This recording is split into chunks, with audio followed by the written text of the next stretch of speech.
of corona, because of any other country, our exports doesn't affect anything out there. The tractor industry is doing very good out there, and as a Sonalika, we are doing very good in the market out there.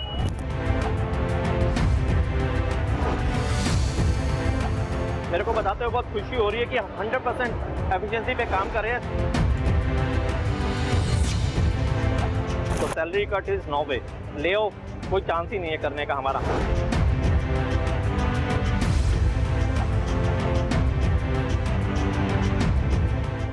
Corona virus ने पूरी दुनिया ਨੂੰ ਹਿਲਾ ਕੇ ਰੱਖ ਦਿੱਤਾ ਹੈ। ਆਰਥਿਕ ਮੰਦੀ ਨੇ ਗੁਜ਼ਾਰਾ ਔਖਾ ਕਰ ਦਿੱਤਾ ਹੈ। ਉਦਯੋਗਾਂ ਦੀ ਸੁਸਤ ਰਫ਼ਤਾਰ ਨੇ ਕਈਆਂ ਦੀ ਜ਼ਿੰਦਗੀ ਨੂੰ ਸੰਕਟ ਦੇ ਵਿੱਚ ਪਾ ਦਿੱਤਾ ਹੈ। ਕਾਰੋਬਾਰੀਆਂ ਦੀ ਮੁਸ਼ਕਲਾਂ ਜਾਣਨ ਦੇ ਲਈ ABP ਸਾਂਝਾ ਨੇ ਸ਼ੁਰੂ ਕੀਤੀ ਹੈ ਖਾਸ ਸੀਰੀਜ਼ ਇੰਡਸਟਰੀ ਅਨਲੌਕਡ। ਅੱਜ ਇੱਕ ਐਸੀ ਇੰਡਸਟਰੀ ਦੀ ਗੱਲ ਜਿਸ ਤੇ ਕੋਰੋਨਾ ਦਾ ਕੋਈ ਸਾਈਡ ਇਫੈਕਟ ਨਹੀਂ ਹੈ। ABP ਸਾਂਝਾ ਜਾਣਨ ਨਿਕਲਿਆ ਵੀ ਕਿਸ ਤਰ੍ਹਾਂ ਇੰਡਸਟਰੀ ਰਿਵਾਈਵ ਹੋ ਰਹੀ ਹੈ ਔਰ ਕੋਰੋਨਾ ਦਾ ਉਹਦੇ ਉੱਤੇ ਕੀ ਅਸਰ ਪਿਆ ਸੀ।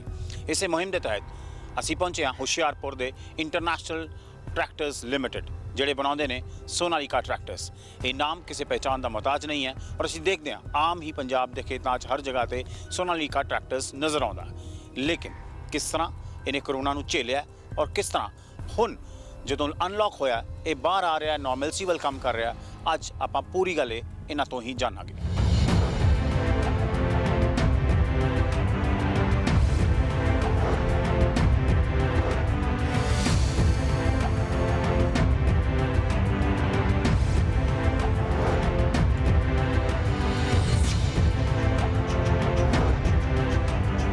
ਕੰਮ ਜ਼ੋਰਾਂ ਸ਼ੋਰਾਂ ਤੇ ਚੱਲ ਰਿਹਾ ਹੈ। ਹਰ ਕੋਈ ਮਸ਼ਰੂਫ ਹੈ। टारगेट पूरे करने ने क्योंकि मंग वध गई है। कोरोना काल दरमियान किसी विरले ही इंडस्ट्री तो ऐसियां तस्वीरां देखण नूं मिलदियां ने। आम इंडस्ट्रीज नालों जुदा ये हालात सोनालिका ट्रैक्टर बनाउण वाले प्लांट दे ने ते काम च जुड़े हज़ारां मुलाजम बयान कर रहे ने कि कोरोना ने भावें ऑटो सैक्टर ते जिन्ना मर्जी कहर ढाया होवे पर ट्रैक्टरां दी विक्री ते कोई असर नहीं पिया, सगों ऑर्डर पहलां नालों भी वध गए ने। जब हम इंडस्ट्री की बात करते हैं because of this impact, most of the industry, automobile industry has been impacted because of this. यदि हम टू व्हीलर इंडस्ट्री की बात करें, कार इंडस्ट्री की बात करें, हैवी कमर्शियल व्हीकल की बात करें, सारी इंडस्ट्री के ऊपर भी काफ़ी इम्पैक्ट आया है इसका। लेकिन जहाँ तक ट्रैक्टर इंडस्ट्री है, आई थिंक एक ऐसी इंडस्ट्री है जिसके ऊपर जैसे ही खुला है अपना सेल शू हुआ है, तो I think tractor industry is doing very good out there, and as a Sonalika we are doing very good in the market out there. हमारी जो मेन स्ट्रेंथ रही है, यदि आप जानते हैं कि हम बहुत यंग कंपनी है, तो जो हमारी फिजिबिलिटी है वो सबसे ज़्यादा इंपॉर्टेंट है आउट देयर। हमारी जो ट्रैक्टर इंडस्ट्री है, हमारा जो प्लांट है 3 लाख की कैपेसिटी का प्लांट है, जो कि दुनिया का सबसे बड़ा प्लांट है, एक इंटीग्रेटेड प्लांट। अभी तक दुनिया का 3 लाख का ट्रैक्टर एक जगह पे कभी नहीं बना सकते। सेकंड, हमारा वर्टिकल इंटीग्रेशन है, मतलब जो हम छोटे से छोटे कंपोनेंट है वो भी अंदर बनाते हैं, तो हमारी डिपेंडेंसी जो हमारे सप्लायर्स के ऊपर है वो इतनी ज़्यादा नहीं है जो बाकी इंडस्ट्रीज़ की है। क्योंकि आज भी हमारे पास 2000 के ऑर्डर बुक में है हमारी। तो I think because of corona, because of any other country, our exports doesn't effect anything out there. Corona काल दरमियान सोनालिका ने जून 2020 च 13,691 ट्रैक्टर बेचे। घरेलू ट्रैक्टर विक्री करके 55% ग्रोथ दर्ज की गई।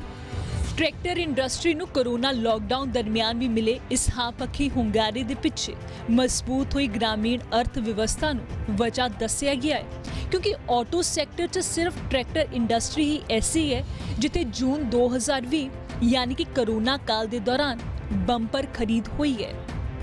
जो पता लगा थानू भी कोरोना आ गया और लॉकडाउन अनाउंस हो गया, पहला रिएक्शन की सी? लगा सी भी हाँ इतना मुश्किल होएगा हैंडल करना? नहीं, जैसे ये कोरोना का जब पहले स्टार्टिंग में था तो everybody knows it's a big problem out there. Everybody is thinking क्या होने वाला है, क्या नहीं होने वाला है। बट यदि हम देखें कि हम बिकॉज बाकी कंट्रीज में शुरू हो गया था, तो हमारे यहाँ पे प्लानिंग पहले से ही स्टार्ट हो गई थी कि यदि इंडिया में आता है, इंडिया में खासकर पंजाब में आता है, तो हम कैसे उसको टैकल करेंगे। आई कैन अश्योर यू, जितना सपोर्ट हमारे को लोकल एडमिनिस्ट्रेशन का रहा है और एज ए पंजाब गवर्नमेंट का रहा है to tackle this complete period, I think it has been excellent out there. They have been very supporting in there. कैसे हमें काम करना चाहिए ताकि हम अपने safety is the first paramount, for us. तो अपने एम्प्लॉयज़ की सेफ्टी कैसे रखें, हम अपनी सेफ्टी कैसे रखें ताकि किसी तरीके की भी कोई दिक्कत नहीं आए। और being in Punjab I think is slightly safe as compare to other towns of the India. जब इमीडिएटली लॉकडाउन अनाउंस हुआ 22 को, यदि आप देखें 22 को पहले जनता कर्फ्यू था, the same day Punjab government has announce the lockdown for the next 3 weeks out there. Definitely जो हमारा मटेरियल उसके अंदर था, अपना ट्रांजिट के अंदर था, वो चैलेंज था हमारे को रिसीव करना, but with a good permission, good support from the government, after the 2-3 weeks when the things were settled out, we have a special permission to get some material inward for which the trucks were waiting outside out there. ਸੌਣੀ ਦੇ season ਤੋਂ ਪਹਿਲਾਂ ਕਿਸਾਨਾਂ ਨੇ ਖੂਬ tractor ਖਰੀਦੇ। ਮੰਗ 'ਚ ਹੋਏ ਵਾਧੇ ਤੋਂ ਬਾਅਦ ਪਲਾਂਟ ਚਲਾਉਣ ਲਈ ਲੇਬਰ ਇੱਕ ਵੱਡਾ ਮੁੱਦਾ ਹੋਣੀ ਸੀ, ਪਰ ਆਮ ਇੰਡਸਟਰੀਜ਼ ਦੀ ਤਰ੍ਹਾਂ ਹੁਸ਼ਿਆਰਪੁਰ 'ਚ ਸੋਨਾਲੀਕਾ ਦੇ ਇਸ ਪਲਾਂਟ 'ਚ ਲੇਬਰ ਦੀ ਕੋਈ ਮੁਸ਼ਕਿਲ ਨਹੀਂ ਆਈ ਤੇ ਕੰਮ ਸੁਚਾਰੂ ਰੂਪ 'ਚ ਚੱਲਦਾ ਰਿਹਾ। सेकेंड ये है कि being in Punjab where the mostly labour is in Punjab only, तो यहाँ पे आपकी जो माइग्रेटेड लेबर नहीं है, तो उसका भी एक बहुत बड़ा एडवांटेज हुआ कि जैसे ही गवर्नमेंट के सपोर्ट से प्लांट खुले तो हम बहुत जल्दी रैम्प अप कर पाए। और अभी मेरे को बताते हुए बहुत खुशी हो रही है कि हम 100% एफिशिएंसी पे काम कर रहे हैं since last 10 days. Second, Punjab की जो लेबर है वो माइग्रेटेड लेबर नहीं है। हमारे पास जितने आदमी काम करते हैं, हमारे पास सारे आदमी मोस्टली लोकल लेबर है, ज़्यादा से ज़्यादा आसपास के अपना हिमाचल से आते हैं, otherwise mostly labour is related to the local labour only. मैं आपको ये बिल्कुल विश्वास से बता रहा हूँ कि जब हमने काम शुरू किया हमारे को एब्सेंटिज्म का चैलेंज कभी आया ही नहीं है। ऐसा कभी हमने फील नहीं किया कि आज 500 लोग नहीं आए हमारे पास, मेरे को 500 लोग नए लाने हैं। तो being even operating with 7,000-8,000 man power out there and don't have any challenge in the arranging the skilled manpower, I think it has been a great facility to be in Punjab. ਸਾਡੇ ਕੋਲ migrant labour ਜਿਹੜੀ ਹੈ ਬਹੁਤ ਹੀ ਘੱਟ ਹੈ। ਸਾਡੇ ਕੋਲ basically Punjab ਦੀ labour, Haryana ਦੀ labour ਔਰ ਜਿਹੜਾ ਸਟਾਫ ਹੈ ਬੇਸਿਕਲੀ ਆਲ ਓਵਰ ਇੰਡੀਆ ਦਾ ਹੈ। ਸਾਰੇ ਹੁਸ਼ਿਆਰਪੁਰ 'ਚ ਸਟੇ ਕਰਦੇ ਆ। ਸਾਨੂੰ ਮਾਈਗ੍ਰੈਂਟ ਦੇ ਵਿੱਚ ਕੋਈ ਇੱਦਾਂ ਦੀ ਪ੍ਰੋਬਲਮ ਨਹੀਂ ਆਈ ਕਿ ਸਾਡੀ ਲੇਬਰ ਕੋਈ ਦੌੜ ਗਈ। ਲੇਬਰ ਕੋਈ ਵੀ ਦੌੜੀ ਨਹੀਂ, ਲੇਬਰ ਇੱਥੇ ਹੀ ਰਹੀ। ਔਰ ਸਭ ਤੋਂ ਇੰਪੋਰਟੈਂਟ ਸੀ ਲੇਬਰ ਨੂੰ ਦੁਬਾਰਾ ਇੱਥੇ ਲੈ ਕੇ ਆਉਣਾ। ਲਿਆਉਣ ਲਈ ਸਭ ਤੋਂ ਪਹਿਲਾਂ ਸਾਨੂੰ ਸੀਗਾ ਕਿ ਵੀ ਸਾਡਾ ਪਲਾਂਟ ਸੈਨੀਟਾਈਜ਼ਰ ਅੱਛੀ ਤਰ੍ਹਾਂ ਜੋ MHA ਦੀਆਂ ਲਾਅ ਸੀਗੇ ਉਹਨੂੰ ਆਪਾਂ ਫੁੱਲਫਿਲ ਕੀਤਾ। ਉਹ ਜਦੋਂ ਆਪਾਂ ਲਾਅ ਨੂੰ ਫੁੱਲਫਿਲ ਕਰ ਰਹੇ ਸੀ, ਉਹਨਾਂ ਨੂੰ ਬੁਲਾਇਆ ਗਿਆ ਕਿ ਵੀ ਲੇਬਰ ਨੂੰ ਦੱਸਿਆ ਗਿਆ ਕਿ ਵਟ ਇਜ਼ ਹਾਈਜੀਨਿਕ ਕੀ ਹੈ, ਕੀ ਤੁਸੀਂ ਕਰਨਾ, ਕਿੱਦਾਂ ਪ੍ਰੋਡਕਟ ਨੂੰ ਬਣਾਉਣ ਤੋਂ ਪਹਿਲਾਂ ਆਪਣੇ ਆਪ ਨੂੰ ਕਿੱਦਾਂ ਹੱਥ ਸਾਫ਼ ਕਰਨੇ, ਮਾਸਕ ਲਗਾਉਣਾ, ਇਹ ਸਾਰੀਆਂ ਬੇਸਿਕ ਕਨਸੈਪਟ ਜਿਹੜਾ ਸੀ, ਜਿਹੜੀ ਗਾਈਡਲਾਈਨ ਸੀਗੀਆਂ ਗਵਰਨਮੈਂਟ ਆਫ ਇੰਡੀਆ ਦੀਆਂ, ਉਹ ਫੋਲੋ ਕੀਤੀਆਂ ਗਈਆਂ। ਉਹ ਤੋਂ ਬਾਅਦ ਉਹਨਾਂ ਦਾ ਮੋਰਲ ਜਿਹੜਾ ਸੀ ਉਹਨੂੰ ਅਪ ਕਰਨ ਲਈ ਉਹਨਾਂ ਦੇ ਨਾਲ ਪ੍ਰੋਡਕਸ਼ਨ ਦੇ ਵਿੱਚ ਸਾਡੇ ਡਿਪਾਰਟਮੈਂਟਲ ਦੇ ਹੈੱਡ ਇਨਵੋਲਵ ਹੋਏ। ਉਹਨਾਂ ਨੂੰ ਦੱਸਿਆ ਗਿਆ ਕਿ ਵੀ ਸੋਸ਼ਲ ਡਿਸਟੈਂਸਿਸ ਆਪਾਂ ਰੱਖ ਕੇ ਕੰਮ ਕਰਨਾ ਹੈ। ਸੋਸ਼ਲ ਡਿਸਟੈਂਸਿਸ ਕਿਉਂਕਿ ਇਹ ਟਰੈਕਟਰ ਮੈਨੂਫੈਕਚਰਿੰਗ ਹੋ ਰਹੀ ਹੈ, ਸੋਸ਼ਲ ਡਿਸਟੈਂਸਿਸ ਕਈ ਵਾਰ ਘੱਟ ਜਾਂਦੀ ਹੈ, ਪਰ ਫਿਰ ਵੀ ਕੰਪਨੀ ਦੇ ਵਿੱਚ ਸਾਡੇ ਆਫੀਸਰ, ਸਾਡਾ ਸਿਕਿਉਰਿਟੀ ਸਟਾਫ ਸਭ ਨੇ ਮਿਲ ਕੇ ਉਹਨਾਂ ਦਾ ਮੋਰਲ ਅਪ ਕੀਤਾ ਕਿ ਨਹੀਂ ਆਪਾਂ ਕੰਮ ਕਰਨਾ ਕਿਉਂਕਿ ਲੇਬਰ ਦਾ ਵੀ ਮੋਟਿਵ ਸੀ ਕਿ ਸਾਨੂੰ ਕੰਮ ਮਿਲ ਰਿਹਾ। ਕਿਉਂਕਿ ਆਮ ਤੌਰ ਤੇ ਜਿੰਨੀ ਵੀ ਇੰਡਸਟਰੀ ਅੱਜ ਦੀ ਡੇਟ 'ਚ ਦੇਖਿਆ ਜਾਵੇ ਤਾਂ ਅਰਾਊਂਡ ਹਲੇ ਵੀ ਇੰਡਸਟਰੀ ਆਪਣੀ ਪੋਜੀਸ਼ਨ ਤੇ ਨਹੀਂ ਆ ਪਾਈ। ਮੈਕਸਿਮਮ ਇੰਡਸਟਰੀ 40% to 50% 'ਚ ਕੰਮ ਕਰ ਰਹੀ ਹੈ। ਮੇਰੇ ਨਾਲ ਦੀਆਂ ਜਿੰਨਾ ਟਰੈਕਟਰ ਇੰਡਸਟਰੀਜ਼ ਵੀ ਹੈ ਉਹ ਵੀ ਹਲੇ ਤੱਕ 100% ਤੇ ਕੰਮ ਨਹੀਂ ਕਰ ਰਹੀਆਂ। ਕੋਈ 60 ਤੇ ਕਰ ਰਿਹਾ, ਕੋਈ 40 ਤੇ ਕਰ ਰਿਹਾ, ਕੋਈ 50 ਤੇ ਕਰ ਰਿਹਾ, ਬਟ ਸਾਡੀ ਇੰਡਸਟਰੀ 100% ਤੇ ਕੰਮ ਕਰ ਰਹੀ ਹੈ। ਲੌਕਡਾਊਨ ਦੌਰਾਨ ਕੰਮ ਬੰਦ ਰਿਹਾ, ਲਿਹਾਜ਼ਾ ਦਿੱਕਤਾਂ ਵੀ ਪੇਸ਼ ਆਈਆਂ। ਚੁਣੌਤੀਆਂ ਤਾਂ ਸਨ, ਮੈਨੂਫੈਕਚਰਿੰਗ ਪ੍ਰਭਾਵਿਤ ਜ਼ਰੂਰ ਹੋਈ, ਪਰ ਹੁਣ ਕੰਮ ਮੁੜ ਤੋਂ ਲੀਹਾਂ ਤੇ ਲਿਆਉਣ ਲਈ ਸਭ ਨੇ पूरी वाह लगाई है।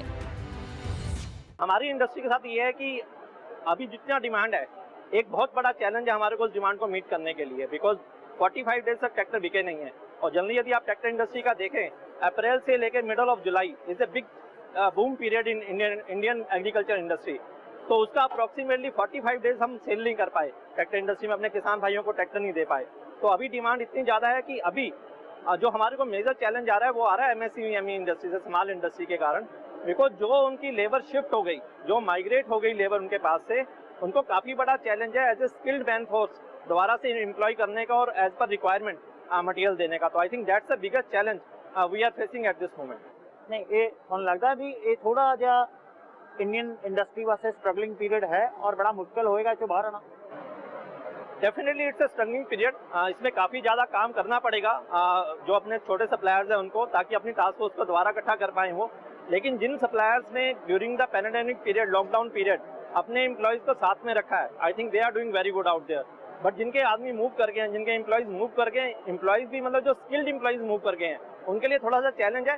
But I think as a bigger OE, as a big responsible person, we are also trying to give a skilled manpower to them. We are helping them how to get the manpower enrolled immediately to them out there. 21 ਤਰੀਕ ਤੋਂ ਬਾਅਦ ਜਦੋਂ ਅਸੀਂ ਦੇਖਿਆ ਕਿ ਸਭ ਕੁਝ ਬੰਦ ਹੋ ਗਿਆ, ਸਾਰਾ ਦਾ ਮੋਰਲ ਡਾਊਨ ਹੋ ਗਿਆ ਕਿ ਕੀ ਹੋ ਗਿਆ ਇਹ। ਕਿਸੇ ਨੂੰ ਨਹੀਂ ਪਤਾ ਸੀ ਕਿ ਲੋਕਡਾਊਨ ਹੋ ਜਾਣਾ। ਲੋਕਡਾਊਨ ਤੋਂ ਬਾਅਦ ਦੀ ਪੋਜੀਸ਼ਨ ਕਿਸੇ ਨੂੰ ਨਹੀਂ ਪਤਾ ਸੀ ਕਿ ਲੋਕਡਾਊਨ ਕਦੋਂ ਖੁੱਲ੍ਹਣਾ। ਜੇ ਮੈਨੂੰ ਵੀ as a general manager administration ਹੋਣ ਕਰਕੇ ਮੈਨੂੰ ਫੋਨ ਆਉਂਦੇ ਸੀ ਲੋਕਾਂ ਦੇ ਕਿ ਵੀ ਜੀ ਫੈਕਟਰੀ ਕਦੋਂ ਖੁੱਲ੍ਹੇਗੀ, ਫੈਕਟਰੀ 'ਚ ਕੀ ਹੋਏਗਾ, ਕਿੱਦਾਂ ਹੋਏਗਾ, ਕਿਆ ਹੋਏਗਾ, ਕੋਈ ਆਊਟਪੁੱਟ ਨਜ਼ਰ ਨਹੀਂ ਆ ਰਹੀ ਸੀ ਕਿ ਕੀ ਹੋਏਗਾ। ਟਰੈਕਟਰ ਇੱਕ ਐਸੀ ਮਸ਼ੀਨ ਹੈ ਜਿਸ ਨੇ ਖੇਤੀ ਸੁਖਾਲੀ ਕੀਤੀ ਹੈ, ਪਰ ਕਿਸਾਨਾਂ ਲਈ ਇਹ ਮਹਿਜ਼ ਇੱਕ ਮਸ਼ੀਨ ਨਹੀਂ ਹੈ। ਖੇਤਾਂ 'ਚ ਸਾਥ ਨਿਭਾਉਣ ਵਾਲਾ ਉਹਨਾਂ ਦਾ ਅਹਿਮ ਸਾਥੀ ਹੈ, ਜਿਸ ਦੀ ਲੋੜ ਹਾੜੀ ਸੌਣੀ ਹਰ ਸੀਜ਼ਨ ਰਹਿੰਦੀ ਹੈ। ਫਸਲ ਬੀਜਣ ਤੋਂ ਲੈ ਕੇ ਵੱਢਣ ਤੇ ਢੋਆ ਢੁਆਈ ਲਈ ਵੀ ਟਰੈਕਟਰ ਦੀ ਲੋੜ ਹੈ ਤੇ ਇਹੀ ਜ਼ਰੂਰਤ ਵਜ੍ਹਾ ਬਣੀ ਹੈ ਕਰੋਨਾ ਕਾਲ 'ਚ ਟਰੈਕਟਰ ਇੰਡਸਟਰੀ ਦੀ ਖੁਸ਼ਹਾਲੀ ਦਾ।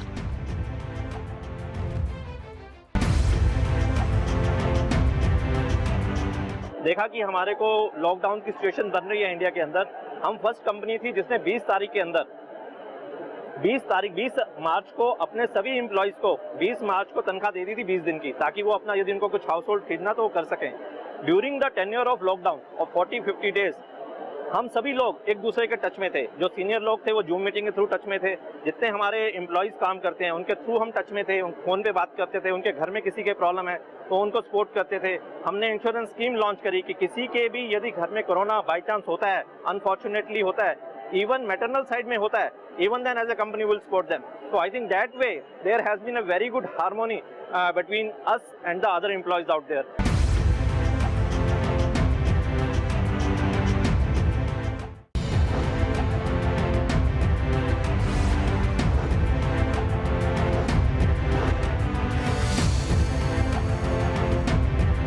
Because of corona, because of any other country, our exports doesn't affect anything out there.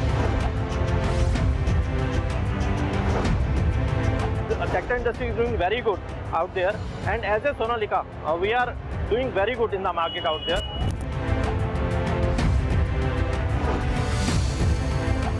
मेरे को बताते हुए बहुत खुशी हो रही है कि हम 100% एफिशिएंसी पे काम कर रहे हैं। तो salary cut is no way, lay off कोई चांस ही नहीं है करने का हमारा।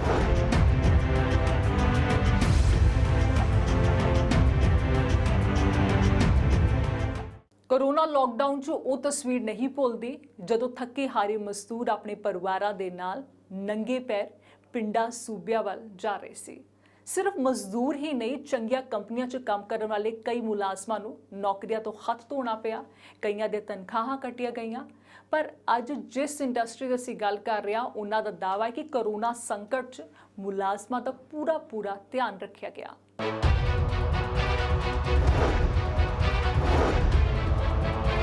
ਤਾਲਾਬੰਦੀ ਹੋਈ, ਕਾਰੋਬਾਰਾਂ ਦੇ ਬਾਹਰ ਜਿੰਦਰੇ ਲੱਗੇ, ਮੋਢਿਆਂ ਤੇ ਫਿਕਰਾਂ ਵਾਲਾ ਬੋਝ ਲੱਦੀ, ਮਜ਼ਦੂਰ ਆਪਣੇ ਘਰਾਂ ਨੂੰ ਤੁਰ ਪਏ। ਨਿਰਾਸ਼ਾ ਦਾ ਆਲਮ ਪਸਰਿਆ। ਹਰ ਤਬਕਾ ਕਿਸੇ ਨਾ ਕਿਸੇ ਪੱਧਰ ਤੇ ਇਸ ਕਰੋਨਾ ਮਹਾਮਾਰੀ ਕਾਰਨ ਪ੍ਰਭਾਵਿਤ ਹੋਇਆ। ਪਰ ਇੰਟਰਨੈਸ਼ਨਲ ਟਰੈਕਟਰਸ ਲਿਮਟਿਡ ਦੇ ਹੁਸ਼ਿਆਰਪੁਰ ਵਾਲੇ ਪਲਾਂਟ 'ਚ ਕਾਫੀ ਹੱਦ ਤੱਕ ਸੁੱਖ ਸਾਂਦ ਰਹੀ। ਕਰੋਨਾ ਲੋਕਡਾਊਨ 'ਚ ਮੁਸ਼ਕਿਲਾਂ ਤਾਂ ਆਈਆਂ, ਪਰ ਕਿਸੇ ਦੀ ਨੌਕਰੀ ਨਹੀਂ ਗਈ, ਨਾ ਤਨਖਾਹ ਕੱਟੀ। ਹੋਰ ਤਾਂ ਹੋਰ हौसला ਵਧਾਉਣ ਲਈ ਵੀ कंपनी ने हमला मारिया। सोनालिका जो जाना जाता है अपनी ह्यूमन को सपोर्ट करने के लिए जाना जाता है। जो इनके एम्प्लॉयज़ होते हैं वो एज ए फैमिली काम करते हैं हमारे यहाँ पे। हमारे एम्प्लॉयज़ और एम्प्लॉयर का रिलेशन नहीं है। We are working as a family out there. मेरे को ये बताते हुए खुशी हो रही है कि जैसे ही देखा कि हमारे को लॉकडाउन की सिचुएशन बन रही है इंडिया के अंदर, हम फर्स्ट कंपनी थी जिसने 20 तारीख के अंदर 20 मार्च को अपने सभी एम्प्लॉयज़ को 20 मार्च को तनख्वाह दे दी थी 20 दिन की, ताकि वो अपना यदि उनको कुछ हाउस होल्ड खरीदना तो वो कर सकें। During the tenure of lockdown of 40-50 days हम सभी लोग एक दूसरे के टच में थे। जो सीनियर लोग थे वो जूम मीटिंग के थ्रू टच में थे। जितने हमारे एम्प्लॉयज़ काम करते हैं उनके थ्रू हम टच में थे, फ़ोन पे बात करते थे। उनके घर में किसी के प्रॉब्लम है तो उनको सपोर्ट करते थे। हमने इंश्योरेंस स्कीम लॉन्च करी कि किसी के भी यदि घर में कोरोना बाई चांस होता है, अनफॉर्चुनेटली होता है, even maternal side में होता है, even then as a company will support them. So I think that way there has been a very good harmony between us and the other employees out there, ताकि किसी का भी demotivation नहीं हो during this 40 periods. Everybody knows it's very tough to handle 40 days when you are sitting at home. But हमने घर पे नहीं बैठे रहने दिया, हम हमेशा कुछ ना कुछ एक्टिविटी करते रहे। During this period also we were in touch with our suppliers, we were touch with our dealers, we were touch with our employees out there to keep them motivated and keeping the directions clear for the a time to come and the corona is going to go away. हम अपने employees को अपने family member समझते हैं, हमने कभी employees की तरह उनको बिहेव ही नहीं किया, तो salary cut is no way, lay off कोई चांस ही नहीं है करने का हमारा। हम तो बल्कि ये सोच रहे हैं कैसे हम अपने एम्प्लॉयज़ को ज़्यादा से ज़्यादा पे करें ताकि उनकी अपनी लाइफस्टाइल इंप्रूव हो आउट देयर। तो lay offs and salary cuts no discussion in our factory. ਜਦੋਂ 21 ਤਰੀਕ ਨੂੰ ਜਦੋਂ 22 ਤਰੀਕ ਨੂੰ ਸਭ ਤੋਂ ਪਹਿਲਾਂ ਜਿਹੜਾ ਲੋਕਡਾਊਨ ਹੋਇਆ ਸ਼ੁਰੂ 23 ਤਰੀਕ ਤੋਂ 22 ਤਰੀਕ ਨੂੰ ਜਨਤਾ ਕਰਫਿਊ ਤੋਂ ਬਾਅਦ ਜਦੋਂ ਆਪਾਂ 23 ਤਰੀਕ ਨੂੰ ਬੰਦ ਹੋਇਆ ਪਲਾਂਟ, ਉਸ ਤੋਂ ਬਾਅਦ ਸਾਰੇ ਜਣਿਆਂ ਨੂੰ ਇਹ ਸੀ ਕਿ ਵੀ ਹੁਣ ਪਲਾਂਟ ਦੇ ਵਿੱਚ ਹੋਏਗਾ ਕੀ। ਉਸ ਤੋਂ ਬਾਅਦ 23 ਤਰੀਕ ਨੂੰ ਜਦੋਂ ਇਨਫੋਰਮੇਸ਼ਨ ਆਈ ਕਿ ਕਰਫਿਊ ਲੱਗ ਗਿਆ ਪੰਜਾਬ ਦੇ ਵਿੱਚ ਔਰ ਸਾਰਾ ਲੋਕਡਾਊਨ ਹੋ ਗਿਆ। ਲੋਕਡਾਊਨ ਤੋਂ ਬਾਅਦ ਅਸੀਂ 15 ਦਿਨ ਦੇ ਵਿੱਚ ਪਲਾਂਟ ਦੇ ਵਿੱਚ ਵਰਕਿੰਗ ਸ਼ੁਰੂ ਕਰਨੀ ਸੀ ਕਿ ਵੀ ਕੀ ਕਰੀਏ, ਕਿੱਦਾਂ ਲਿਆਈਏ। ਮਨ ਦੇ ਵਿੱਚ ਇੱਕ ਡਰ ਵੀ ਸੀ, ਸਾਰੇ EMPLOYE ਜੋ ਡਰ ਰਹੇ ਸੀ ਕਿ ਵੀ ਕਿੱਦਾਂ ਚੱਲੇਗਾ ਪ੍ਰੋਡਕਟ ਨੂੰ ਚਲਾਉਣ ਲਈ। ਜਦੋਂ ਅਸੀਂ ਸ਼ੁਰੂ ਕੀਤਾ ਦੈਨ ਸਮਾਲ ਗੈਦਰਿੰਗ ਤੋਂ ਬਾਅਦ ਆਫਟਰ ਦੈਟ ਫਿਰ ਗੈਦਰਿੰਗ ਹੋਰ ਵਧੀ ਗਈ। ਇਨ ਦੀ ਮੰਥ ਆਫ ਦੀ ਅਪ੍ਰੈਲ ਅਸੀਂ ਕੋਈ ਵੀ ਪਲਾਂਟ ਨੂੰ ਜ਼ਿਆਦਾ ਮੂਵ ਨਹੀਂ ਕਰ ਪਾਏ, ਬਟ 30% ਦੇ ਨਾਲ ਅਸੀਂ ਆਪਣਾ ਪਲਾਂਟ ਚਲਾਉਂਦੇ ਰਹੇ। ਫਰੋਮ ਦੀ 1st ਆਫ ਦੀ ਮਈ ਆਪਾਂ ਪਲਾਂਟ ਦੀ ਵਰਕਿੰਗ ਕੀਤੀ ਔਰ 13 ਮਈ ਤੋਂ ਸਾਡਾ ਪਲਾਂਟ ਜਿਹੜਾ ਕੰਟੀਨਿਊ ਵਰਕਿੰਗ ਦੇ ਵਿੱਚ 100% ਐਫੀਸ਼ੀਐਂਸੀ ਚੱਲਿਆ। ਇੱਕ ਕਾਰੋਬਾਰ ਦੇ ਨਾਲ ਕਈ ਹੋਰ ਛੋਟੇ ਵੱਡੇ ਬਿਜ਼ਨਸ ਵੀ ਜੁੜੇ ਹੁੰਦੇ ਨੇ। ਬੇਸ਼ੱਕ ਟਰੈਕਟਰ ਇੰਡਸਟਰੀ ਤਾਂ ਆਪਣੇ ਪੱਧਰ ਤੇ ਸੌਖੇ ਸਾਹ ਲੈ ਰਹੀ ਹੈ, ਪਰ ਅਜੇ ਤੱਕ ਲੋਕਡਾਊਨ ਤੋਂ ਬਾਅਦ ਮਾਈਕਰੋ ਸਮਾਲ ਤੇ ਮੀਡੀਅਮ ਐਂਟਰਪ੍ਰਾਈਜ਼ਸ ਪੈਦਾ ਸਿਰ ਨਹੀਂ ਹੋ ਪਾਏ ਤੇ ਇਹੀ ਵਜ੍ਹਾ ਹੈ ਜੋ ਪੂਰਨ ਰੂਪ 'ਚ ਬਿਜ਼ਨਸ ਤੇ ਰਫ਼ਤਾਰ ਫੜਨ 'ਚ ਅੜਿੱਕਾ ਬਣ ਰਹੀ ਹੈ। I think industry as a government they are doing a lot of steps out there, क्योंकि जो भी इंडस्ट्रीज है, काफ़ी इंडस्ट्री, ट्रैक्टर इंडस्ट्री भी काफ़ी फाइनेंशियल इंस्टीट्यूशन के ऊपर चलती हैं। और किसी भी ऑटोमोबाइल इंडस्ट्री में, if I talk about automobile industry, जो हमारे सप्लायर्स हैं, जो हमारे SMEs हैं, they are the backbone of any industry out there. तो जब तक वो ठीक नहीं होंगे, जब तक हम उनको सपोर्ट नहीं करेंगे ताकि वो वापस अपने उसी फ्लो पे आएँ, तब तक आई थिंक सारी इंडस्ट्रीज का चलना is a challenge out there, because at this moment the consumption side, if I will say on the sales side, car industry, truck industry, heavy commercial industry and two-wheeler industry, they are not at par what they were enjoying before the lockdown. जब वो भी चालू हो जाएंगी तब definitely suppliers के ऊपर बहुत ज़्यादा प्रेशर होगा। तो हमारे को ये देखना कि हम MSC ME इंडस्ट्रीज़ को कितनी जल्दी दोबारा से उनको सपोर्ट करके वापस उनके पैरों पे ला सकते हैं। मेरे को नहीं लगता ज़्यादा टाइम लगेगा। I think 3 weeks we are already down the line, जब से काम शुरू हुआ प्रॉपर तरीके से। I think another 2-3 weeks, I think everything should be lined up out there, because जो लड़के चले गए थे वापस, काफ़ी सप्लायर्स उनको भी वापस बुला रहे हैं, सेकंड नए सप्लायर्स कर रहे हैं, ट्रेन हो जाएंगे वो लड़के। तो I think next 2-3 weeks I think we'll be rolling to their original levels which are rolling out there. Corona ਨਾਲ ਵਿਗੜੇ ਹਾਲਾਤਾਂ ਨੂੰ ਮੋਢਾ ਦੇਣਾ ਸਰਕਾਰਾਂ ਦੀ ਜ਼ਿੰਮੇਵਾਰੀ ਹੈ। ਐਲਾਨ ਤਾਂ ਬੇਹੱਦ ਵੱਡੇ ਹੋਏ, ਪਰ ਕਾਰੋਬਾਰੀਆਂ 'ਚ ਨਿਰਾਸ਼ਾ ਹੈ, ਡਾਇਰੈਕਟ ਬੈਨੀਫਿਟ ਨਹੀਂ ਹੋਇਆ। ਹੁਣ ਸੋਨਾਲੀਕਾ ਟਰੈਕਟਰਸ ਦੇ ਕਾਰੋਬਾਰ ਦੀ ਰਫ਼ਤਾਰ ਤਾਂ ਠੀਕ ਹੈ, ਪਰ ਸਰਕਾਰ ਦੀ ਬੇਰੁਖੀ ਇਹ ਵੀ ਮੰਨਦੇ ਨੇ। I think announcements काफ़ी हुई हैं, if really ask me, but I think actual impact on the ground is still to be seen. ऐसा कोई अभी इम्पैक्ट लास्ट 2-3 वीक्स में नज़र नहीं आया है जिसके कारण गवर्नमेंट की पॉलिसीज़ के कारण कुछ इम्प्रूवमेंट हो रही हो अपना actual on the industry, on the small scale industry out there. हाँ, डेफिनेटली मैं ये बोलूँगा कि एग्रीकल्चर में काफ़ी बेनिफिट मिला, जिस तरीके से सभी स्टेट गवर्नमेंट्स ने किसानों की जो फसल थी उसको टेक केयर किया during the lockdown. I think it has given A boom for the tractor industry. Bharat 'ਚ ਅਜੇ ਵੀ ਕਰੋਨਾ ਦਾ ਕਹਿਰ ਮੁੱਕਿਆ ਨਹੀਂ ਹੈ। ਸਰਕਾਰ ਸਹਾਇਤਾ ਦੇ ਦਾਅਵੇ ਵਾਰ-ਵਾਰ ਕਰ ਰਹੀ ਹੈ, ਪਰ ਕਾਰੋਬਾਰੀ ਆਪ ਹੀ ਹਾਲਾਤਾਂ ਨਾਲ ਲੜ ਕੇ ਅੱਗੇ ਵਧਣ ਦੀ ਕੋਸ਼ਿਸ਼ 'ਚ ਨੇ।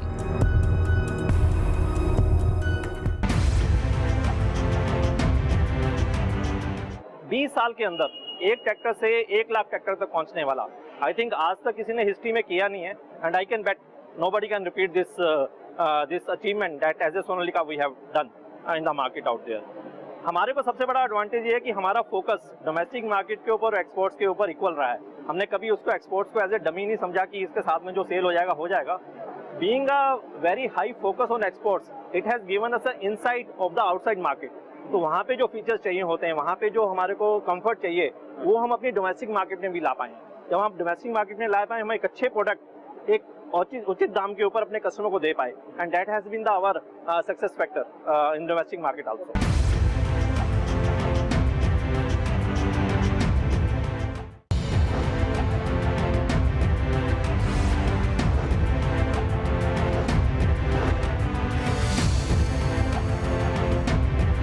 Because of of corona, because of any other country, our exports doesn't affect anything out there. The tractor industry is doing very good out there, and as a Sonalika, we are doing very good in the market out there.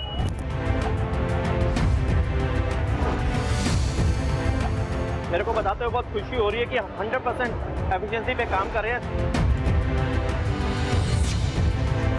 तो salary cut is no way, lay off कोई chance ही नहीं है करने का हमारा।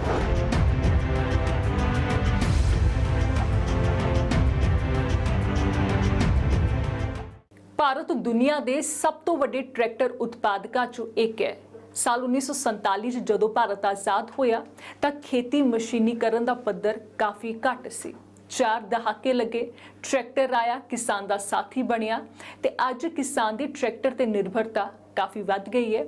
ਇਹੀ ਕਾਰਨ ਹੈ ਕਿ ਕਰੋਨਾ ਸੰਕਟ ਦੇ ਵਿੱਚ ਵੀ ਟਰੈਕਟਰ ਇੰਡਸਟਰੀ ਨੇ ਚੰਗਾ ਬਿਜ਼ਨਸ ਕੀਤਾ। ਖੈਰ, ਸੋਨਾਲੀਕਾ ਟਰੈਕਟਰਸ ਦੀ ਸ਼ੁਰੂਆਤ ਕਿਵੇਂ ਹੋਈ ਤੇ ਇਹਨਾਂ ਚੁਣੌਤੀਆਂ ਨਾਲ ਲੜਦੇ ਹੋਏ ਕੀ ਹੈ ਅੱਗੇ ਦੀ ਪਲਾਨਿੰਗ, ਇਹ ਜਾਣਦੇ ਹਾਂ।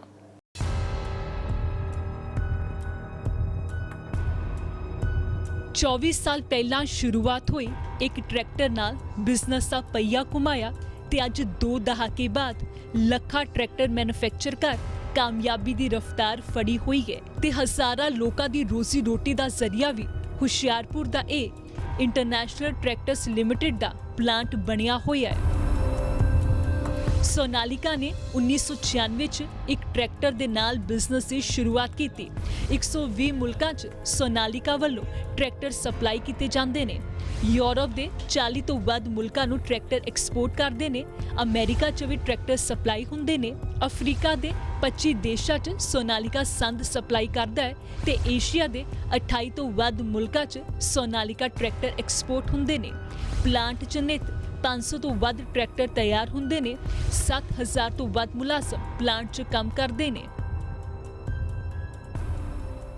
यदि आप देखें, हमने जो एज ए सोनालिका हमने जो फर्स्ट ट्रैक्टर बनाया था 1996 में बनाया था। ठीक है, हम सबसे यंगेस्ट कंपनी है एज ए, यदि मैं ट्रैक्टर की बात करता हूं जो इतने बड़े लेवल पे पहुंची है। 20 साल के अंदर एक ट्रैक्टर से 1 लाख ट्रैक्टर तक पहुंचने वाला आई थिंक आज तक किसी ने हिस्ट्री में किया नहीं है। And I can bet nobody can repeat this achievement that as a Sonalika we have done in the market out there. हमारे को सबसे बड़ा एडवांटेज ये है कि हमारा फोकस डोमेस्टिक मार्केट के ऊपर और एक्सपोर्ट्स के ऊपर इक्वल रहा है। हमने कभी उसको एक्सपोर्ट्स को एज ए डमी नहीं समझा कि इसके साथ में जो सेल हो जाएगा। Being a very high focus on exports, it has given us a insight of the outside market. तो वहाँ पे जो फीचर्स चाहिए होते हैं, वहाँ पे जो हमारे को कंफर्ट चाहिए, वो हम अपनी डोमेस्टिक मार्केट में भी ला पाएँ। जब हम डोमेस्टिक मार्केट में ला पाएँ, हम एक अच्छे प्रोडक्ट एक उचित दाम के ऊपर अपने कस्टमर को दे पाए। And that has been the our success factor in domestic market also. I think हम इंडिया की कंपनी है जो सबसे ज़्यादा ट्रैक्टर यहाँ से एक्सपोर्ट करती हैं। Even John Deeres and other competitors are not doing that. We are the highest. Last day भी हम हाईएस्ट थे और अभी फर्स्ट 2 महीने के अंदर भी हम हाईएस्ट हैं जो एक्सपोर्ट करते हैं। हम अभी एट प्रेजेंट 120 कंट्रीज़ में एक्सपोर्ट करते हैं। हमारा काफ़ी एक्सपोर्ट्स यूके यूरोप में जाता है और हमारी 3 लाइन्स भी हैं, असेंबली लाइन्स भी हैं जो हमने अपनी लगा रखी हैं। Algeria we are enjoying a 90% of market share there. We have a line at Turkey, we have a line at Brazil also. So there are 3 plants we are having where we are assembling the tractors. यहाँ से हम CCKDs भेजते हैं, SKD भेजते हैं और वहाँ पे जाके असेंबल करते हैं। 550 ट्रैक्टर ਦੀ ਸਾਡੀ ਹੈ। ਆਪਾਂ ਅੱਜ ਦੀ ਡੇਟ ਵਿੱਚ 500 ਸਵਾ 500 ਟਰੈਕਟਰ ਇਨ ਅ ਡੇ ਬਣਾ ਰਹੇ ਹਾਂ। ਸੋਨਾਲਿਕਾ ਦੇ ਇਸ ਪਲਾਂਟ 'ਚ ਟਰੈਕਟਰਾਂ ਤੋਂ ਇਲਾਵਾ ਕਈ ਹੋਰ ਸੰਦ ਵੀ ਤਿਆਰ ਹੁੰਦੇ ਨੇ, ਜਿਵੇਂ ਕਰਾਹੇ, ਰੋਟਾਵੇਟਰ ਤੇ ਖੇਤੀ ਦੇ ਹੋਰ ਸਾਜ਼ੋ ਸਮਾਨ। ਟਰੈਕਟਰ ਤੋਂ ਬਾਅਦ ਆਪਾਂ ਐਗਰੀਕਲਚਰ ਦੇ ਮਸ਼ੀਨਰੀ ਬਣਾਉਂਦੇ ਆ। ਰੋਟਾਵੇਟਰ ਹੋ ਗਏ, ਥ੍ਰੈਸ਼ਰਸ ਹੋ ਗਏ, ਐਗਰੀਕਲਚਰ ਇੰਪਲੀਮੈਂਟਸ ਹੋ ਗਏ, ਕੰਬਾਈਨ ਹੋ ਗਏ, ਇਹ ਜਨਰੇਟਰ ਸੈਟਸ ਹੋ ਗਏ ਔਰ ਅਦਰ ਐਨੀ ਇੰਪਲੀਮੈਂਟ ਜਿਹੜਾ ਕੰਬਾਈਨਸ ਹੈਗੀਆਂ ਨੇ ਜਿਹੜੀਆਂ ਸਾਡੇ ਅਲੱਗ-ਅਲੱਗ ਪਲਾਂਟ ਏਰੀਆ ਵਾਈਜ਼ ਬਣਦੀਆਂ ਨੇ। ਘੱਟ ਸਮੇਂ 'ਚ ਮਾਰਕੀਟ 'ਚ ਚੰਗੀ ਪੈਠ ਬਣਾਉਣ ਵਾਲੇ ਸੋਨਾਲਿਕਾ ਦੀ ਮੈਨੇਜਮੈਂਟ ਨੂੰ ਆਸ ਹੈ ਕਿ ਆਉਣ ਵਾਲੇ ਦਿਨਾਂ 'ਚ ਇਹ ਇੰਡਸਟਰੀ ਹੋਰ ਵਧੇ ਫੁੱਲੇਗੀ ਤੇ ਆਟੋ ਸੈਕਟਰ ਖਾਸ ਕਰ ਟਰੈਕਟਰ ਦੇ ਐਕਸਪੋਰਟ ਮਾਮਲੇ 'ਚ ਏਸ਼ੀਆ 'ਚ ਚੰਗੀਆਂ ਸੰਭਾਵਨਾਵਾਂ ਨੇ ਤੇ ਭਾਰਤ ਵਧੀਆ ਪ੍ਰਦਰਸ਼ਨ ਕਰ ਸਕਦਾ ਹੈ। I think Hindustan is the biggest tractor manufacturers. अभी तो ये हब बनने वाला है। यदि आप देखें, most of the industries are making India as a hub. जितनी भी हमारे मल्टीनेशनल है यहाँ से ट्रैक्टर बना के बाकी देशों में बेचते हैं। आई थिंक सबसे ज़्यादा एक्सपोर्ट करने वाला ट्रैक्टर भी इंडिया है इस समय आउट देयर। तो being a good supplier base here, being a skilled manpower here, being I will say reliable manpower here, तो इंडिया का काफ़ी अच्छा फ्यूचर है making a tractor industry as a hub for India. नहीं, as a India definitely we have a good future, as a Punjab definitely we are a very good future out there. हमारे यहाँ पे electricity की problem नहीं है, हमारे यहाँ पे मैन पावर की प्रॉब्लम नहीं है। जैसे मैंने पहले भी बताया कि हमारी जो मैन पावर है वो लोकल मैन पावर है, माइग्रेटेड मैन पावर नहीं है। यहाँ के आदमी मेहनत का काम करने से नहीं डरते हैं, बहुत सिंसियर वर्कर्स रहते हैं। तो Punjab is having a very good I will say ground base to attract the industry in Punjab. जो कंजीनियल एटमॉस्फेयर हैगा ਤੁਹਾਨੂੰ ਲੱਗਦਾ ਵੀ ਇੰਡਸਟਰੀ ਵਾਸਤੇ, ਚਾਹੇ ਚਾਈਨਾ ਤੋਂ ਜਿਹੜੀ ਇੰਡਸਟਰੀ ਅਪਰੂਟ ਹੋਏ, ਪੰਜਾਬ ਉਹਨਾਂ ਵਾਸਤੇ ਇੱਕ next destination बन सकता है? 100%. If you really ask me, Punjab is a very, very good area where any industrialist can come, and the support that they get from the local government is also huge. ਜਦੋਂ ਪੂਰੀ ਦੁਨੀਆ ਮੰਦੀ ਦੇ ਦੌਰ 'ਚ ਗੁਜ਼ਰ ਰਹੀ ਹੈ, ਵੱਡੇ ਵਿਕਸਿਤ ਦੇਸ਼ਾਂ ਦੀ ਆਰਥਿਕਤਾ ਲੜਖੜਾ ਰਹੀ ਹੈ, ਅਜਿਹੇ 'ਚ ਵੀ ਟਰੈਕਟਰ ਸੈਕਟਰ 'ਚ ਹੋਈ ਮੁਨਾਫੇ ਨਾਲ ਨਾ ਸਿਰਫ ਇਸ ਇੰਡਸਟਰੀ ਨਾਲ ਜੁੜੇ ਲੋਕਾਂ ਨੂੰ ਸਕੂਨ ਮਿਲਿਆ, ਬਲਕਿ ਗ੍ਰਾਮੀਣ ਖੇਤਰ 'ਚ ਆਰਥਿਕਤਾ ਦੇ ਬਿਹਤਰ ਹਾਲਾਤ ਵੱਲ ਵੀ ਇਸ਼ਾਰਾ ਹੋ ਰਿਹਾ ਹੈ, ਜੋ ਵੱਡੀ ਰਾਹਤ ਦੀ ਖਬਰ ਹੈ।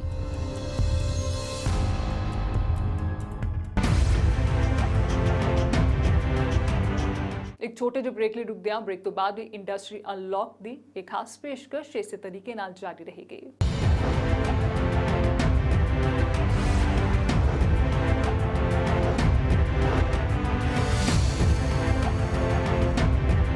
Because of corona, because of any other country, our exports doesn't affect anything out there.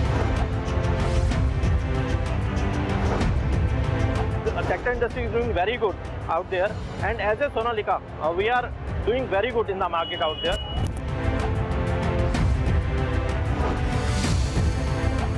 मेरे को बताते हुए बहुत खुशी हो रही है कि 100% एफिशिएंसी पे काम कर रहे हैं। तो salary cut is no way, lay off कोई चांस ही नहीं है करने का हमारा।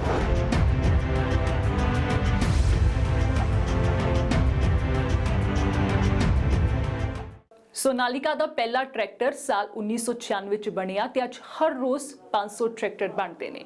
ਇੱਕ ਵਾਰ ਦੇਖਦੇ ਆ ਇਹ ਪੂਰਾ ਸਫ਼ਰ ਕਿਵੇਂ ਰਿਹਾ ਤੇ ਕਿਵੇਂ ਸੋਨਾਲਿਕਾ ਟਰੈਕਟਰਸ ਨੇ ਭਾਰਤ ਦੇ ਨਾਲ-ਨਾਲ ਵਿਦੇਸ਼ਾਂ ਦੇ ਵਿੱਚ ਵੀ ਤਾਕ ਜਮਾਈ ਹੋਈ ਹੈ।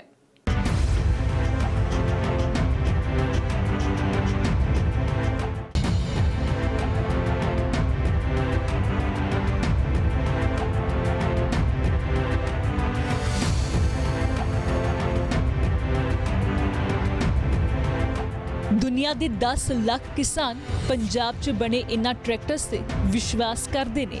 देश का लीडिंग ट्रैक्टर ब्रांड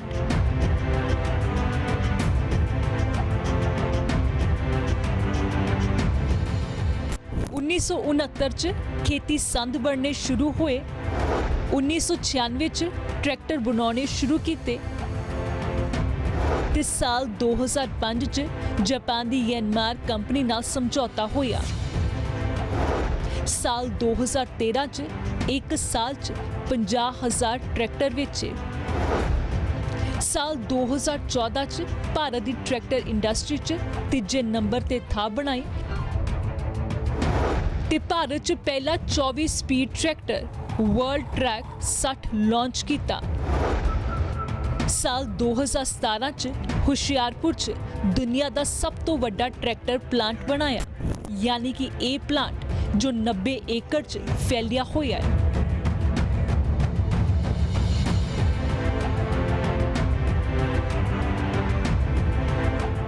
दुनिया के 4 देशों नेपाल, बांग्लादेश, अल्जीरिया, म्यांमार च सोनालिका नंबर 1 मन्निया जाता है ते देश का नंबर 1 एक्सपोर्टर होने का दावा भी हुंदा है।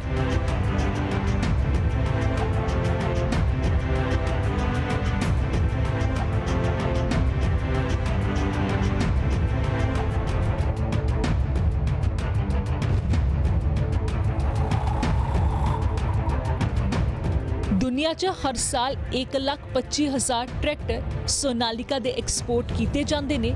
इंटरनेशनल नियम वर्त के ट्रैक्टर बनाए जाते हैं ते कौमांतरी बाजार च सोनालिका ट्रैक्टर सौली से नाल बेचे जाते हैं। इसका जड़ा भारत च कितनियां मजबूत ने, इसका अंदाजा इस गल तो लगाया जा सकता है कि भारत का तीजा सब तो बड़ा ट्रैक्टर उत्पादक है। इत्थे multi utility vehicle, engine, farm machinery attachment, diesel genset, tractor ਦੇ ਪੁਰਜ਼ੇ ਪਿਕ ਐਂਡ ਕੈਰੀ ਕ੍ਰੇਨਾਂ ਵੀ ਬਣਦੀਆਂ ਨੇ। ਕਿਸਾਨਾਂ ਦੀ ਜ਼ਰੂਰਤ ਨੂੰ ਸਮਝ ਕੇ ਉਹਨਾਂ ਦੇ ਹਿਸਾਬ ਨਾਲ ਫਾਈਨਲ ਪ੍ਰੋਡਕਟ ਤਿਆਰ ਹੁੰਦਾ ਹੈ। ਸੋਨਾਲੀਕਾ ਦੇ ਦੇਸ਼ ਦੇ 51 ਸਕਿਲਡ ਡਿਵੈਲਪਮੈਂਟ ਟ੍ਰੇਨਿੰਗ ਸੈਂਟਰ ਵੀ ਨੇ ਤਾਂ ਕਿ ਕਿਸਾਨਾਂ ਨੂੰ ਟ੍ਰੇਨਿੰਗ ਮਿਲ ਸਕੇ ਕਿ ਕਿਵੇਂ ਟਰੈਕਟਰ ਵਰਤਣਾ ਹੈ, ਸੰਦ ਆਖਰ ਕਿਵੇਂ ਚਲਾਉਣੇ ਨੇ।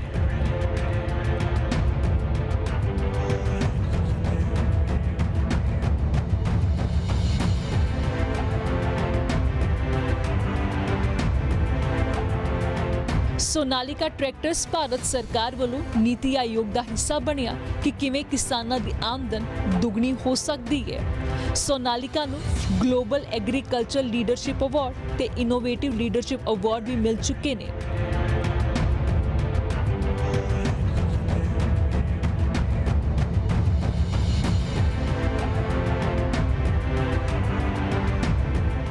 ਇੱਕ ਟਰੈਕਟਰ ਇੱਥੇ 2 ਮਿੰਟ 'ਚ ਬਣਦਾ ਹੈ। ਇਹ ਟਾਰਗੇਟ ਪੂਰਾ ਕਰਨ ਲਈ ਇੱਥੇ ਮਾਡਰਨ ਰੋਬੋਟਿਕ ਪੇਂਟ ਸੁਵਿਧਾ ਹੈ। 6 ਰੋਬੋਟਸ ਇੱਕ ਆਟੋਮੈਟਿਕ ਲਾਈਨ ਤੇ ਚੱਲਦੇ ਨੇ ਤੇ ਚੰਗੀ ਕਿਸਮ ਦਾ ਪੇਂਟ ਵਰਤ ਕੇ ਟਰੈਕਟਰ ਨੂੰ ਚਮਕਾਇਆ ਜਾਂਦਾ ਹੈ ਤੇ ਜਦੋਂ ਟਰੈਕਟਰ ਤਿਆਰ ਹੋ ਜਾਂਦਾ ਹੈ ਆਖਿਰ 'ਚ ਇਸ ਦੇ ਕਈ ਪੜਾਵਾਂ 'ਚ ਟੈਸਟਿੰਗ ਹੁੰਦੀ ਹੈ। ਕੰਮ ਤਾਂ ਇੱਥੇ ਫੁੱਲ ਸਪੀਡ 'ਚ ਚੱਲ ਰਿਹਾ ਹੈ ਪਰ ਇੱਕ ਵਾਰ ਤਾਂ ਚਿੰਤਾ ਇਹਨਾਂ ਨੂੰ ਵੀ ਹੋਈ ਜਦ ਪ੍ਰਧਾਨ ਮੰਤਰੀ ਨੇ ਪੂਰੇ ਦੇਸ਼ 'ਚ ਲੌਕਡਾਊਨ ਦਾ ਐਲਾਨ ਕੀਤਾ। और मैं हाथ जोड़ के प्रार्थना करता हूं कि आप इस समय देश में जहां भी हैं वहीं रहे। अभी के हालात को देखते हुए देश में ये लॉकडाउन 21 दिन का होगा, 3 सप्ताह का होगा। ਕੋਰੋਨਾ ਲਾਕਡਾਊਨ 'ਚ ਕਾਰਾਂ ਤੇ 2 ਵੀਲਰ ਦੀ ਵਿਕਰੀ ਘੱਟ ਹੋਈ, ਵੱਡਾ ਨੁਕਸਾਨ ਕੰਪਨੀਆਂ ਨੂੰ ਝੱਲਣਾ ਪਿਆ। ਪਰ ਚੰਗੇ ਮੌਨਸੂਨ, ਸੋਹਣੀ ਫਸਲ ਦੀ ਰਿਕਾਰਡ ਪੈਦਾਵਾਰ ਦਾ ਫਾਇਦਾ ਟਰੈਕਟਰ ਇੰਡਸਟਰੀ ਨੂੰ ਹੋਇਆ। ਪੇਂਡੂ ਖੇਤਰਾਂ 'ਚ ਟਰੈਕਟਰਾਂ ਦੀ ਮੰਗ ਨੇ ਇਸ ਇੰਡਸਟਰੀ ਨੂੰ ਕਿਸੇ ਸੰਕਟ ਦੇ ਵਿੱਚ ਨਹੀਂ ਪਾਇਆ।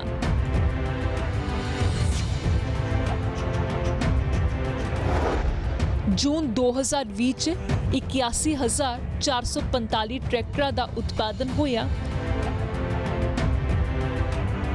ਜੂਨ 'ਚ ਘਰੇਲੂ ਵਿਕਰੀ 92,888 ਟਰੈਕਟਰ ਰਹੀ ਤੇ 5,760 ਟਰੈਕਟਰ ਐਕਸਪੋਰਟ ਕੀਤੇ ਗਏ।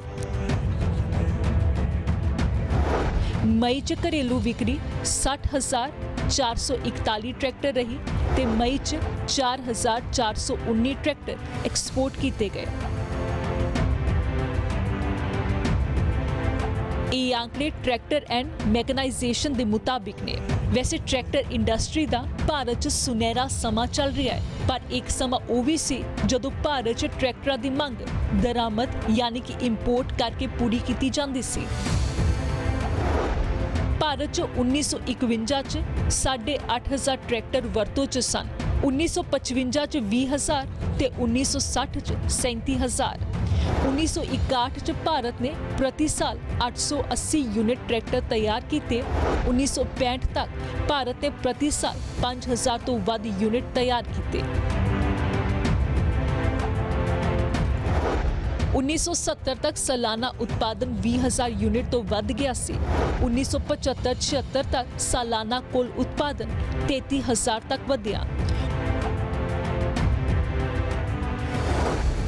1985 ਤੱਕ ਸਾਲਾਨਾ ਉਤਪਾਦਨ 75,000 ਯੂਨਿਟਸ ਤੋਂ ਵੱਧ ਗਿਆ। 1980 ਦਹਾਕੇ ਦੇ ਆਖਿਰ ਤੱਕ ਸਾਲਾਨਾ ਉਤਪਾਦਨ 1,40,000 ਤੱਕ ਪਹੁੰਚਿਆ ਪਰ ਉਦੋਂ ਕੁੱਲ ਵਰਤੋਂ 12 ਲੱਖ ਸੀ ਯਾਨੀ ਪ੍ਰਤੀ 1,000 ਕਿਸਾਨਾਂ ਲਈ 2 ਤੋਂ ਘੱਟ ਦੀ ਉਤਪਾਦਨ ਦਰ ਸੀ। 1990 ਦਹਾਕੇ ਦੇ ਨਾਲ ਉਤਪਾਦਨ 2,70,000 ਪ੍ਰਤੀ ਸਾਲ ਤੱਕ ਪਹੁੰਚ ਗਿਆ। 2000 ਦੇ ਦਹਾਕੇ ਦੇ ਸ਼ੁਰੂ 'ਚ ਭਾਰਤ ਟਰੈਕਟਰਾਂ ਦੀ ਦੁਨੀਆ ਦਾ ਸਭ ਤੋਂ ਵੱਡਾ ਉਤਪਾਦਕ ਬਣਿਆ। ਭਾਰਤ ਨੇ ਟਰੈਕਟਰ ਉਤਪਾਦਨ 'ਚ ਅਮਰੀਕਾ ਨੂੰ ਵੀ ਪਿੱਛੇ ਛੱਡ ਦਿੱਤਾ।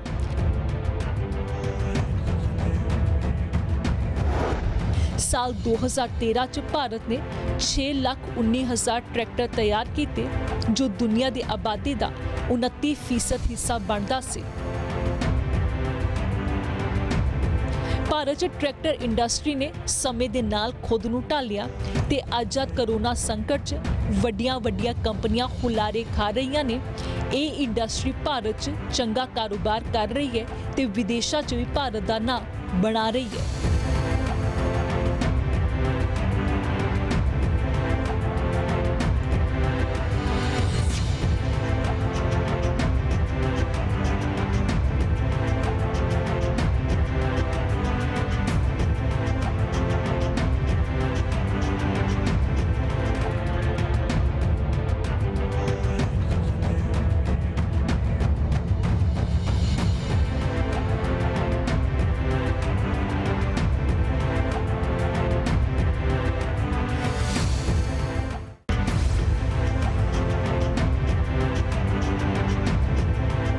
ਇੰਡਸਟਰੀ ਅਨਲੌਕਡ ਦੇ ਇਸ ਐਪੀਸੋਡ 'ਚ ਅੱਜ ਦੇ ਲਈ ਇੰਨਾ ਹੀ। ਅਗਲੇ ਹਫਤੇ ਫਿਰ ਮਿਲਾਂਗੇ, ਕਿਸੇ ਹੋਰ ਇੰਡਸਟਰੀ ਦਾ ਰੁਖ ਕਰਾਂਗੇ ਕਿ ਕਰੋਨਾ ਵਰਗੇ ਹਾਲਾਤਾਂ ਤੋਂ ਕਿਵੇਂ ਪਾਰ ਪਾਈ ਜਾ ਰਹੀ ਹੈ। ਫਿਲਹਾਲ ਮੈਨੂੰ ਦਿਓ ਇਜਾਜ਼ਤ ਤੇ ਦੇਸ਼ ਦੁਨੀਆ ਦੀਆਂ तमाम ਖਬਰਾਂ ਲਈ ਦੇਖਦੇ ਰਹੋ ABP ਸਾਂਝਾ, ਜੋਸ਼ ਜਜ਼ਬਾ ਜਨੂਨ।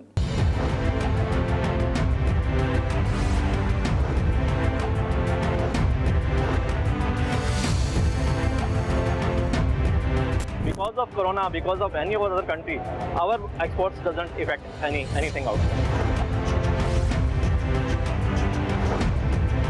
The tractor industry is doing very good out there, and as a Sonalika, we are doing very good in the market out there.